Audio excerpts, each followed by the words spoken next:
There are many, but I think the core one for me that developed, really the propensity for it developed when I was a child, when I was praised a great deal by my mother, was to perform for approval. That if someone didn't praise me, then I felt that I had failed, and then I would beat myself up. And it's kind of an inverse form of pride. It's a false humility. And so God really, He allowed it to play out. I remember one time going forward in a church service at the invitation of the pastor to invite God to burn out everything that was not of Him.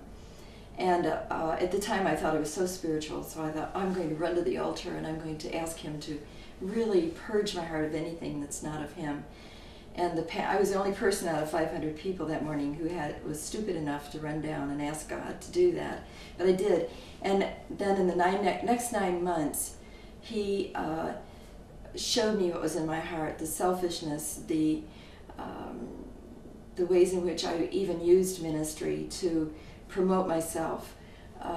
It led to connecting in an emotionally unhealthy way with an intern that I had at Teen Challenge, because he knew how to say the things that would make me feel approved.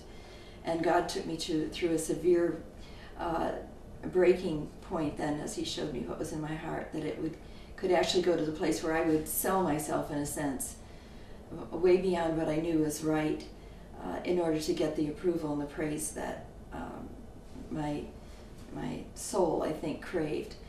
And so a great cleansing came of that, and it deeply affected my marriage. It really changed it for the better, because both of us then went for counseling to find out what the roots were in our lives.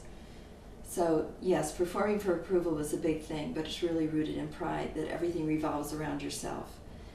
And it can come in many forms, but for me, that's the way it hit me. And I must add, Os Guinness in the book The Call says that as soon as you are called into ministry or leadership, pride makes its attack. And the interesting thing, the devilish thing about it, is that it doesn't attack us in our weakest points.